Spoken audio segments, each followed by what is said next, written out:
Chacun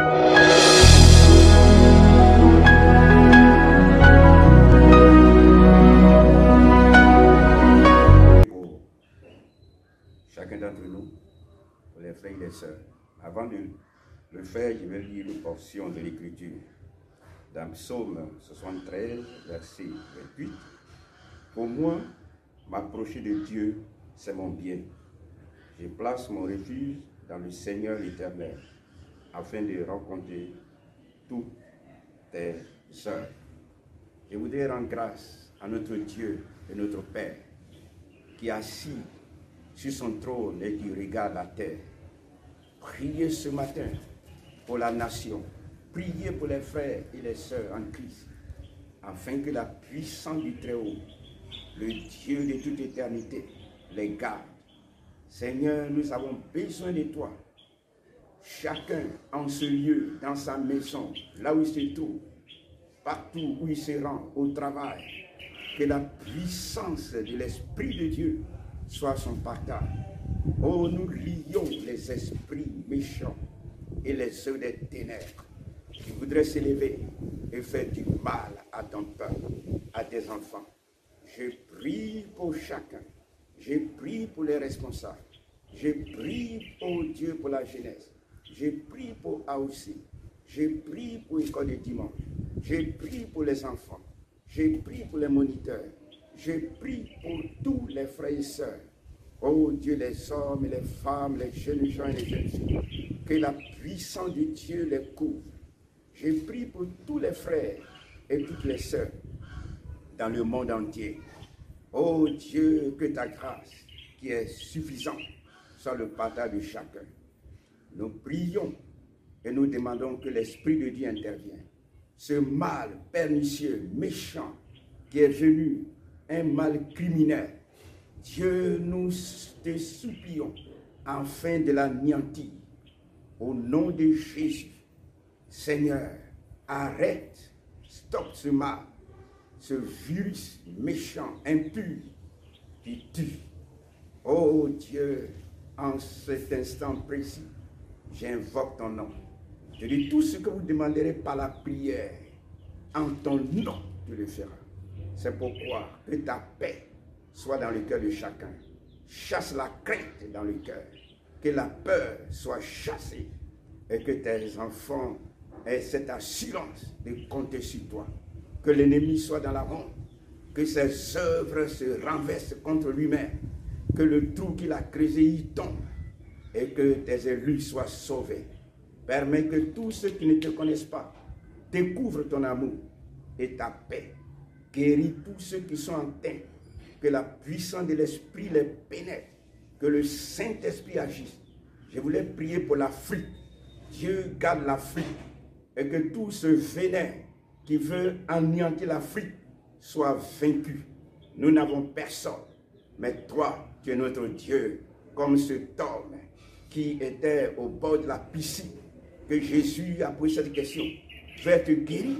Il a dit, je n'ai personne. L'Afrique, nous n'avons personne. Et c'est toi qui peux venir.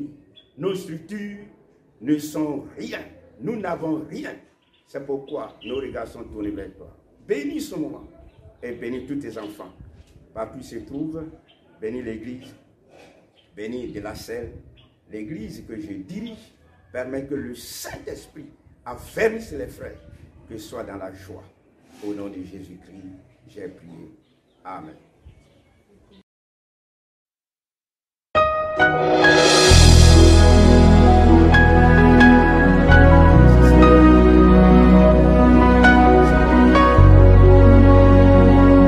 Parce qu'il est Dieu, il est le Seigneur des Seigneurs, le Dieu Tout-Puissant. Nous allons lire le psaume 91. C'est un psaume qui fait beaucoup de bien et nous aurons quelques commentaires. Psaume 91 à partir du verset 1er. Celui qui demeure sous l'abri du Très-Haut repose à l'ombre du Tout-Puissant. J'ai dit à l'Éternel, mon refuge et ma forteresse, mon Dieu en qui je me confie, car c'est lui qui te délivre du filet de l'oiseleur, de la peste et de ses ravages. Il te couvrira de ses plumes et tu trouveras un refuge sous ses ailes. Sa fidélité est un bouclier et une cuirasse. Tu ne craindras ni les terreurs de la nuit, ni les flèches qui volent le jour, ni la peste qui marche dans les ténèbres, ni la contagion qui frappe en plein midi. Que 1000 tombent à ton côté et 10 000 à ta droite, tu ne seras pas atteint. De tes yeux seulement tu regarderas et tu verras la rétribution des méchants. Car tu es mon refuge, ô Éternel, tu fais du Très-Haut ta retraite.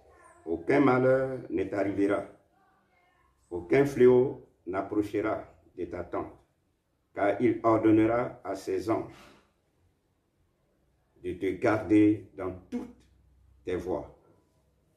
Ils te porteront sur les mains, de peur que ton pied ne heurte contre une pierre. Tu marcheras sur le lion et sur l'aspic. Tu fouleras le lionceau et le dragon. Puisqu'il m'aime, je le délivrerai, je le protégerai, puisqu'il connaît mon nom. Il m'invoquera et je lui répondrai. Je serai avec lui dans la détresse. Je le délivrerai et je le glorifierai. Je le rassasierai de longs jours et je lui ferai voir mon salut. Amen. Voilà un psaume magnifique. Un psaume qui nous donne beaucoup de joie. Nous allons voir comme thème vivre pour Dieu. Oui, ce thème, vivre pour Dieu, est très important. Quand nous lisons ce psaume, cela est très très important parce que nous ne pouvons bénéficier de toute cette grâce et de bénédictions si nous vivons pour le Seigneur. En cela, nous aurons deux pensées, deux questions qui vont nous aider à développer quelques versets ou bien quelques commentaires. Quelles sont nos responsabilités pour permettre à Dieu d'agir en notre faveur? Ça, c'est la première question. Les versets du passage, versets 1 et 2, il est dit, la première responsabilité que nous avons, demeurer en l'Éternel. Demeurer en l'Éternel est très important.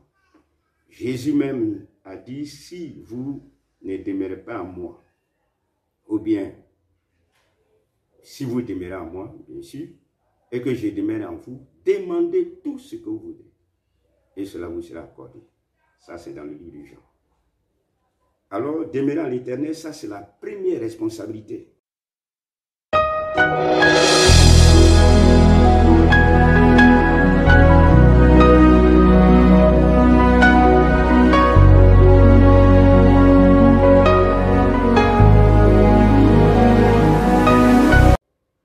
Que nous devons prendre. Deuxièmement, se confier en l'Éternel. Les versets du passage 5, 8, 14 et 15 nous relatent et ces éléments que je vais dire tout à l'heure. Se confier en l'Éternel, c'est très important. Donc, premièrement, j'avais dit, demeurer en l'Éternel, se confier en l'Éternel, ne pas craindre. Oui, la crainte est un ennemi dangereux. Quand vous craignez, vous êtes perdu. Vous ne pouvez plus répondre à vos exigences. Même si vous avez la capacité, vous perdez parce que vous craignez. La peur vous désoriente. Et ce matin, c'est une responsabilité. Si nous craignons, alors nous allons perdre. Nous devons craindre Dieu, c'est-à-dire avoir le respect de Dieu. Mais craindre dans le but de ne plus faire confiance au Seigneur, c'est un danger. Et nous, c'est une responsabilité de ne pas craindre. Si nous craignons, nous nous mettons en danger. Et c'est pourquoi je voudrais encourager les uns les autres à ne pas craindre, chers frères et chères sœurs. La situation que nous vivons, la panique est forte. La panique est grande. Les gens ont beaucoup de commentaires. Oui, c'est normal sur le plan humain de craindre. Mais lorsque on regarde au-delà, en comptant sur le Seigneur, la crainte n'a plus sa place. Et vous savez, quand le Seigneur, il se révèle à ses enfants, il dit, ne crains point, prends courage. C'est ce qu'il a dit à Josué, chapitre 1er. Il dit, prends courage, fortifie-toi, ne crains point. Car la crainte est l'ennemi de tous ceux qui cherchent à marcher. Si vous craignez, vous êtes ami de la défaite. C'est pourquoi je voudrais pousser à chacun d'entre nous à ne pas craindre. C'est une responsabilité. L'autre responsabilité, aimer l'Éternel. Aimer l'Éternel. Jésus a dit, tu aimeras ton Seigneur de tout ton cœur, de toute ton âme, de toute ta force. Et le deuxième commandement, il dit, tu aimeras ton prochain comme toi-même. Il ajoute, l'amour est le sommet de toutes choses et c'est une responsabilité. Si nous aimons Dieu, alors cela permettra à Dieu d'agir en notre faveur. Aussi, une autre responsabilité, c'est connaître l'Éternel. Il faut connaître Dieu pour mieux le servir. Il faut le connaître. Il y a des gens qui font comme s'ils connaissaient Dieu, mais c'est sur les lèvres. Connaître Dieu, c'est marcher dans ses commandements. C'est obéir à sa parole. C'est l'écouter et c'est le servir. Et l'autre élément qui est notre responsabilité, qui est un sixième élément, invoquer l'Éternel. Oui, c'est notre responsabilité. Prier. Et vous savez, Jésus, lorsqu'il parle du programme de la fin des temps, après avoir énuméré, que ce soit dans Luc, que ce soit dans les évangiles, dans les autres passages, il dit veillez et priez, afin de ne pas perdre ou bien tomber en tentation, afin que votre foi ne se défaille point, que vous soyez forts. Jésus a toujours orienté son peuple à la prière. Invoquer l'Éternel, c'est ta responsabilité, c'est ma responsabilité. C'est pourquoi, bien-aimés, nous sommes tous encouragés à invoquer l'Éternel, à le prier de tout notre cœur, de toute notre âme, sans relâche. Criez à l'Éternel. Dans Psaume 107, il dit « Criez !» Parce qu'ils étaient dans une situation et puis le Seigneur les délivra de leur angoisse. Invoquer l'Éternel. Ça, c'était notre responsabilité.